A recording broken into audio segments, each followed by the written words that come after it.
Breaking local to global news. सलाम, जय हिंद। अली बोलेगा में आप सबका एक बार फिर स्वागत। आज विधानसभा में नेता प्रतिपक्ष देवेंद्र फडणवीस ने एक पेन ड्राइव दिया जिसमें अप्रत्यक्ष रूप से शरद पवार पर भी गंभीर आरोप लगाए गए हैं कि किस तरह से षड्यंत्र रचा गया, किस तरीके से किसको फंसाने की कोशिश की गई। अब बहुत सारी चीज़ें इसके अंदर है, लेकिन सवाल ये उठता है कि इतनी बड़ी फुटेज के लिए या इतना बड़ा रिकॉर्डिंग के लिए ज़रूर पेगासस का इस्तेमाल किया गया होगा, ऐसा हमको लगता है। ये हमारी सोच है। और आज इसी संबंध में एक पत्रकार परिषद या प्रेस कॉन्फ्रेंस शहर ज़िला के जो प्रेसिडेंट है भारतीय जनता पार्टी के संजय केनेकर ने बुलाई थी, जहां पर उन्होंने पत्रकारों के सामने कहा कि हम जल्दी पूरे मराठवाड़ा में जगह जगह आंदोलन करने वाले हैं। और उनके साथ बहुत सारी चीज़ें थी कि नवाब मलिक को बर्खास्त किया जाए, देवेंद्र फडणवीस जी की सुरक्षा को बढ़ाया जाए, क्योंकि उन्होंने जिस तरीके से आरोप किए हैं और अब उनकी जान को खतरा है। ये सारी चीज़ें उन्होंने पत्रकारों के सामने रखी। सवाल यहीं पर ख़त्म नहीं हुआ कि इतनी बड़ी रिकॉर्डिंग, इतना समय कहाँ से मिला, कैसी मिली, ये सवाल अपने आप में है और इसके ऊपर जांच भी होगी। खुद शरद पवार जी ने कहा है कि इसकी जांच होनी चाहिए, संजय केनेकर ने कहा कि इसकी जांच सीबीआई को देनी चाहिए। बहरहाल ये एक दूसरे पर आरोप प्रत्यारोप का सिलसिला है और ये चलते रहने वाला है। इसी बीच एक और मुद्दा जो है तो सामने उभर कर आया था कि भारतीय जनता पार्टी 14 मार्च को वंचित बहुजन की तरफ से जो एक प्रोग्राम रखा गया है, जिसमें कर्नाटक की हिजाब गर्ल मुस्कान बीबी का सत्कार किया जाना है। हिजाब और तालीम के हक़ को लेकर बड़े बहादुरी के साथ में इंतहा पसंद दहशतगर्दों का मुकाबला करने वाली बहादुर भारत की बेटी बीबी मुस्कान खान और उसके वालिदैन का भी इस्तकबाल करने का प्रोग्राम रखा गया है। बीबी मुस्कान खान कर्नाटक के मांड्या से औरंगाबाद शहर में मुल्क में ये पहला प्रोग्राम है जिसमें बीबी मुस्कान खान शिरकत करने वाली है। मुस्कान जब शहर में आएगी तो उसको लेकर ये विरोध जताने वाले हैं। संजय केनेकर जी ने कहा कि हम इस संबंध में जल्दी पुलिस कमिश्नर साहब से मिलकर एक निवेदन देने वाले हैं कि मुस्कान के आने से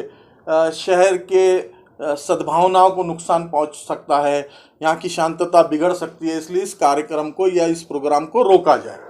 बड़ी अजीब बात है, मुस्कान के आने से शहर की सद्भावना या शहर का वातावरण ख़राब हो सकता है, शहर में शांति भंग हो सकती है, ऐसा भारतीय जनता पार्टी को लगता है। मुस्कान का गुनाह क्या है?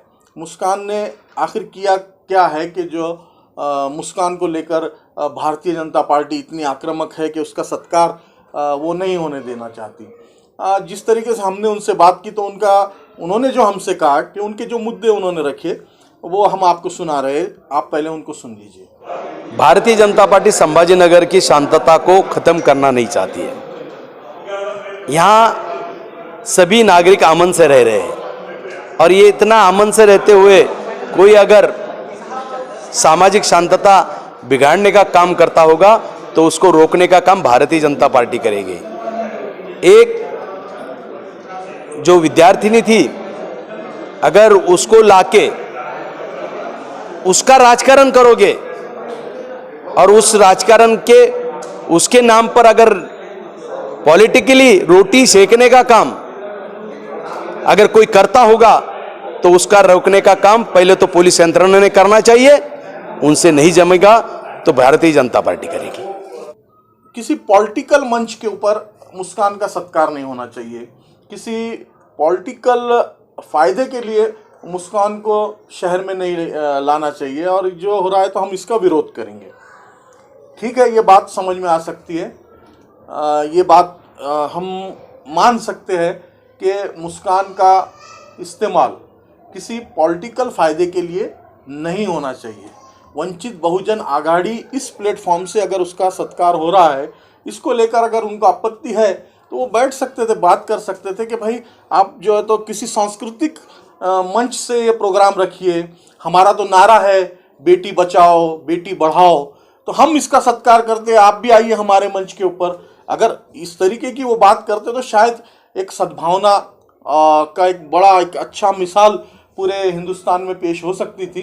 लेकिन ऑफ द रिकॉर्ड जो उनकी बातें थी वो बड़ी अजीब थी कि मुस्कान के आने से शांतता भंग होगी, जबकि आप सब ने जो वीडियो चले हैं उसमें देखा है कि किस तरह मुस्कान पागल भेड़ियों के भीड़ में फंसी हुई एक अकेली लड़की जब अपने बचाव में या घबराहट में कोई भी हो, अगर वहाँ पर हिंदू लड़की होती तो वो हनुमान चालीसा पढ़ती थी, जय बजरंग बली बोलकर पुकारती थी। ये मुस्लिम थी, उसने अल्लाह अकबर के नारे लगाए, अपने डर पे काबू करने के लिए, अपने आप को महफूज करने के लिए, हिम्मत दिलाने के लिए उसने अल्लाह अकबर के नारे लगाए। क्या ये गुनाह है? नहीं, ये गुनाह नहीं है।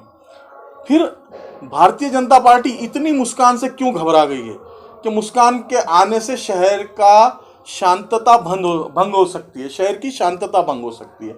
बड़ी अजीब बात है।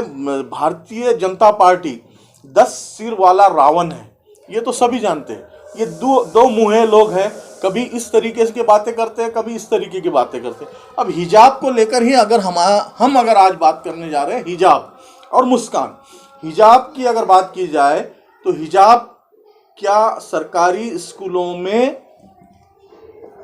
पहनना सही है या गलत है, इस बात पर किसी ने भी ज़्यादा चर्चा नहीं की है। विरोध भारतीय जनता पार्टी की तरफ से हुआ है, कर्नाटक में हुआ है, लेकिन केंद्र में जो भारतीय जनता पार्टी की सरकार है, अगर वहाँ देखा जाए तो मॉडल स्कूल हम किसे मानेंगे? पूरे देश में जो स्कूल्स है, केंद्रीय विद्यालय जो भारत सरकार के उन कर्मचारियों के बच्चों के लिए चलती है जिनके ट्रांसफर्स सारे भारत में कहीं ना कहीं होते हैं, तो उनके लिए केंद्रीय विद्यालय है। और एक रिपोर्ट के मुताबिक 2012 में केंद्रीय विद्यालय की ने जो अपना ड्रेस कोड या ड्रेस बनाया था, वो बनाया गया है, देखिए NFT से, national institute of fashion designing से उन्होंने अपना ड्रेस डिज़ाइनिंग किया। National institute of fashion designing ने केंद्रीय विद्यालय का ड्रेस डिज़ाइन करके दिया। मैं आपके सामने फिर एक बार रिपीट कर रहा हूँ। और इसमें, इस ड्रेस में या इस यूनिफॉर्म में national institute of fashion designing ने केंद्रीय विद्यालय के लिए जो यूनिफॉर्म डिज़ाइन किया, और केंद्रीय विद्यालय की गवर्नेंस बॉडी ने जिसे मान्यता दी, उसमें सरदार छात्रों के लिए ग्रे कलर की पगड़ी, और जो मुस्लिम या क्रिश्चियन छात्राएं हैं जो हिजाब या स्कार्फ पहनती है, उनके लिए ग्रे कलर का स्कार्फ या हिजाब का उन्होंने डिज़ाइन किया है। और इसको केंद्रीय विद्यालय की गवर्नेंस बॉडी ने मान्यता दी है। जब केंद्र सरकार द्वारा चलाए जाने वाले शिक्षा संस्थानों में हिजाब अलाउड है या हिजाब पहनना जा सकता है, तो फिर ये दूसरे स्कूल्स के अंदर हिजाब का जो मसला उठाया गया, ये सिर्फ एक पॉलिटिकल मसला था, एक राजनीतिक इशू था, और ये मसला सिर्फ उत्तर प्रदेश के इलेक्शन के लिए उठाया गया था, ये सभी जानते हैं। मुस्कान के शहर में आने से वातावरण खराब हो जाएगा, ये कहने वाले ये बात भूल जाते हैं कि पूर्व केंद्रीय मंत्री जो अभी गवर्नर हैं, जयंत सिन्हा जी, वो मॉब लिंचिंग के आरोपियों को, मुजरिमों को जाकर सत्कार करते हैं, उनके गांव में जाकर उनका सत्कार करते हैं। जिनके ऊपर मर्डर केस के चार्जेस है, जो बेल के ऊपर रिहा होकर आ रहे हैं, उनका एक सेंट्रल मिनिस्टर घर पर या उनके गांव में जाकर सत्कार करता है।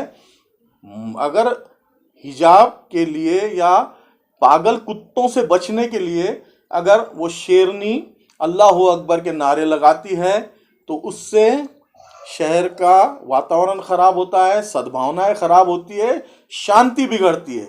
ये बात कहने वालों को ये बात कहने की कोई हक नहीं है।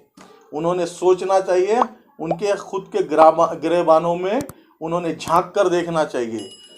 शहर की शांति, शहर की सद्भावनाएं या देश की शांति, देश की सद्भावना बिगाड़ने में नागपुर के सड़े हुए संतरों का बहुत बड़ा हाथ है। नमस्ते, जय हिंद।